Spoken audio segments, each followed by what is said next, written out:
warahmatullahi wabarakatuh. Halo Sobat Matematika semuanya, perkenalkan saya Diah Budi Pertiwi dengan NIM 23204007 dari kelas A, Prodi Teknik Matematika, Institut Agama Islam Negeri Kediri.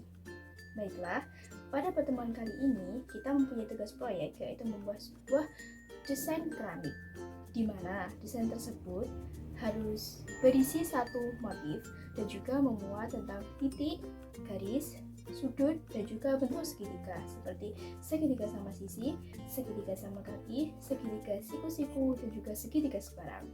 Eits, tidak hanya itu, akan tetapi kita diharuskan untuk menganalisis bagaimana kekongruenan garis dan juga sudut.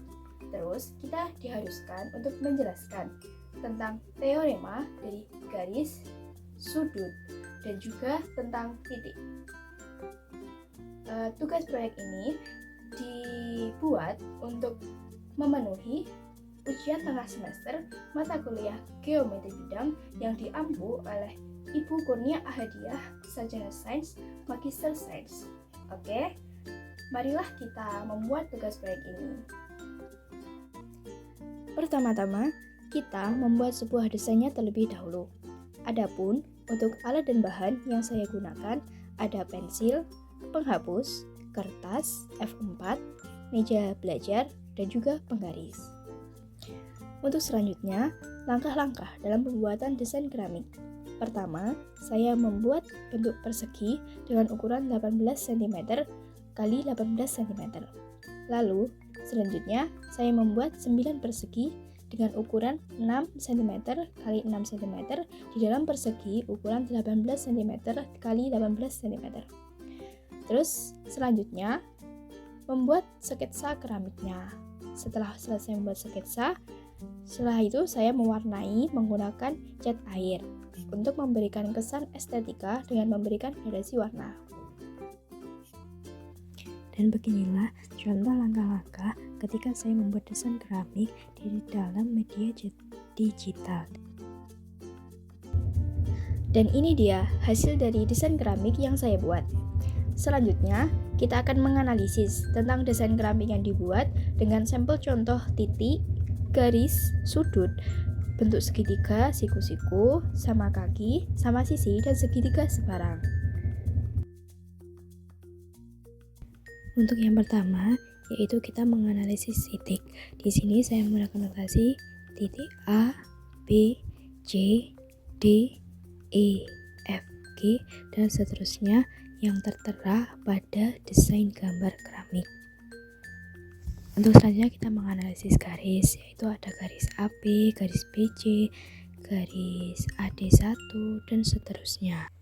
Untuk selanjutnya, yaitu kita menganalisis sudut. Misalnya, kita bisa lihat pada gambar. Misal, pada sudut H, itu merupakan sudut penyiku dari segitiga AHK, sehingga besar sudut H yaitu 90 derajat.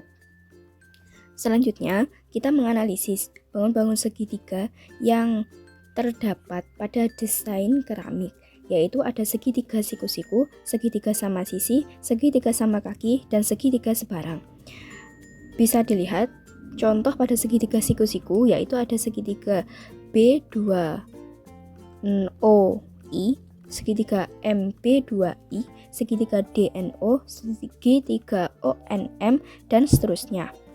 Terus untuk segitiga sama sisi pada desain keramik yaitu ada 4, yaitu ada segitiga D1GE, segitiga SUT, segitiga KIJ, dan segitiga PYH.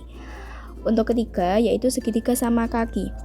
Segitiga sama kaki pada desain keramik ada 8, yaitu ada segitiga JGD1, segitiga GVE, segitiga VUS, segitiga WUT, dan ada 4 lagi. Terus selanjutnya segitiga sebarang, yaitu ada 4, yaitu segitiga SE1L, segitiga E1VL, segitiga LF1J, dan segitiga F1LM. Untuk selanjutnya, kita membuktikan kekongruenan dari garis. Berdasarkan definisi ruas-ruas garis, yang kongruen adalah ruas-ruas garis yang memiliki ukuran yang sama. Bisa dilihat dari gambar, karena gambar saya sudah saya beri ukuran, saya ukur menggunakan penggaris, sehingga kita bisa langsung menemukan kesamaan, yaitu ada garis AB sama dengan garis BC, sama dengan garis CD, dan sama dengan garis AC, sama dengan garis KW, sama dengan garis OT, sehingga garis AB kongruen dengan garis BC, kongruen dengan garis CD, kongruen dengan garis AC, kongruen dengan KW, kongruen dengan garis OT yang memiliki panjang yaitu 18 cm. Dan untuk selanjutnya saya menggunakan cara yang sama dengan melihat ukuran yang sama pada gambar-gambar bentuk segitiga yang sudah saya beri panjang. Contoh pembuktian kekongruenan garis, yaitu kita mengambil contoh pada garis DK. Terdapat garis DK dan O adalah titik tengah dari garis tersebut. Buktikan garis DO kongruen dengan garis OK. Pembuktian diketahui O titik tengah garis DK, buktikan garis DO kongruen dengan garis OK. Pembuktian berdasarkan definisi titik tengah dari luas garis adalah suatu titik pada ruas garis itu, sedemikian membentuk dua ruas garis yang sama ukurannya. O adalah titik tengah garis DK, maka garis DO sama dengan garis OK. Dari definisi kekongruenan, ruas-ruas garis yang kongruen adalah ruas-ruas garis yang mempunyai ukuran yang sama, sehingga garis DO kongruen dengan garis OK. Untuk selanjutnya, kita membuktikan kekongruenan dari sudut.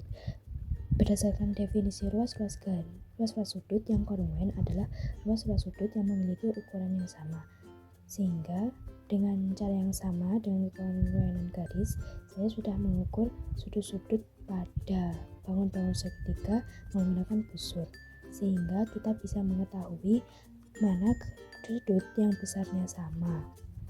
Baiklah, sebagai contoh ada sudut HAK sama dengan sudut AKH sama dengan sudut HKC dan seterusnya, sehingga sudut tersebut, sudut HAK kongruen dengan sudut AKH kongruen dengan sudut HKC dan seterusnya, yang memiliki besar sudut 45 derajat.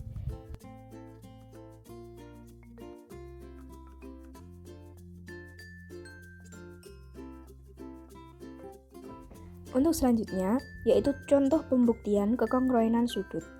Di sini, saya mengambil contoh pada segitiga sebarang, yaitu terdapat dua buah segitiga, yaitu segitiga JF1L dan segitiga SE1L merupakan segitiga sebarang.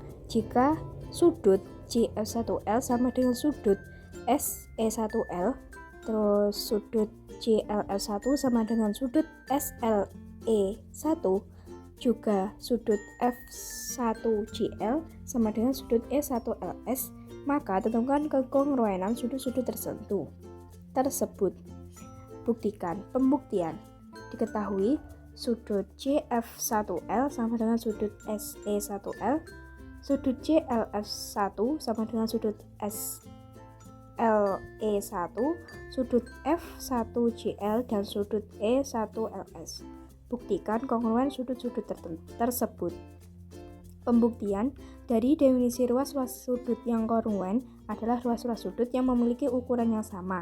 Jika sudut JF1L sama dengan sudut SE1L, maka sudut JF1L kongruen dengan sudut SE1L. Jika sudut JLF1 sama dengan sudut SLE1, maka sudut JLF1 kongruen dengan sudut SLE1. Jika sudut F1GL sama dengan sudut E1LS, maka sudut F1GL kongruen dengan sudut E1LS. Untuk selanjutnya, kita akan menganalisis dari teorema-teorema tentang titik, garis, dan juga sudut yang memenuhi dari desain keramik yang saya buat. Yang pertama ada teorema titik. Saya di sini menggunakan teorema 1 yang berbunyi jika dua bidang saling memotong, maka perpotongannya adalah titik.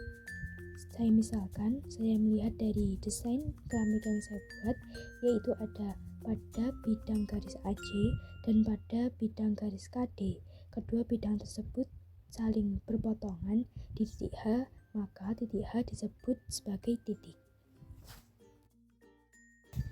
Untuk yang kedua yaitu teorema garis. Saya di sini menggunakan teorema 4 yang berbunyi sebuah ruas garis mempunyai tepat satu titik tengah. Saya lihat dari gambar, misalnya pada garis CV, garis tersebut dipotong oleh titik A1 sehingga A1 merupakan titik tengah pada ruas garis CV. Untuk yang terakhir, kita menjelaskan tentang teorema sudut. Di sini saya menggunakan 4 teorema, yaitu teorema 8, teorema 9, dan juga teorema 10, dan juga teorema 13. Pertama, saya menjelaskan teorema 8 yang berbunyi semua sudut siku-siku sama, yaitu pembuktiannya berasal dari gambar sudut siku-siku yaitu selalu 90 derajat. Untuk selanjutnya yaitu teorema 9 yang berbunyi sudut-sudut bertolak belakang mempunyai ukuran yang sama atau kongruen. Misalnya, pada bentuk persegi OMPD yaitu saya misalkan ada sudut 1, sudut 2, dan sudut 3. Dari postulat suplemen, jika dua sudut membentuk pasangan linier, maka kedua sudut tersebut saling bersuplemen, sehingga sudut 1 dan sudut 2 bersuplemen dengan sudut 3. Dari teorema tersebut, sudut 3 kongruen dengan dirinya sendiri dan suplemen dari sudut-sudut yang kongruensi adalah kongruen. Jadi, sudut 1 kongruen dengan sudut 2. Untuk selanjutnya yaitu teorema 10 yang berbunyi jika dua sudut merupakan sudut penyiku yang sama atau sudut yang besarnya sama, maka keduanya akan sama besar. Misalnya, pada segitiga VXU dan WXU, kedua segitiga siku-siku tersebut saling bermetiku. Berdasarkan teorema 10 yang berbunyi jika dua sudut merupakan sudut penyiku yang sama atau sudut yang besarnya sama, maka keduanya akan sama besar, sehingga segitiga VUX sama dengan segitiga WUX. Untuk yang terakhir yaitu teorema 13 yang berbunyi jumlah sudut dalam setiap segitiga adalah 180 derajat. Pembuktiannya misalnya dari gambar desain keramik yaitu ada segitiga sama sisi PHY yang memiliki besar sudut 60 derajat setiap sudutnya, yaitu berdasarkan pengukuran manual menggunakan busur dapat diketahui bahwa sudut PHY 60 derajat, sudut HYP 60 derajat, sudut YPH 60 derajat, sehingga apabila kita jumlahkan totalnya 180 derajat, maka dari itu jumlah sudut dalam setiap segitiga adalah 180 derajat. Baiklah, terima kasih karena telah menonton video ini. Semoga video ini mampu memenuhi tugas ujian tengah semester pada mata kuliah geometri bidang. Baiklah, terima kasih. Semoga bermanfaat. Wassalamualaikum warahmatullahi wabarakatuh.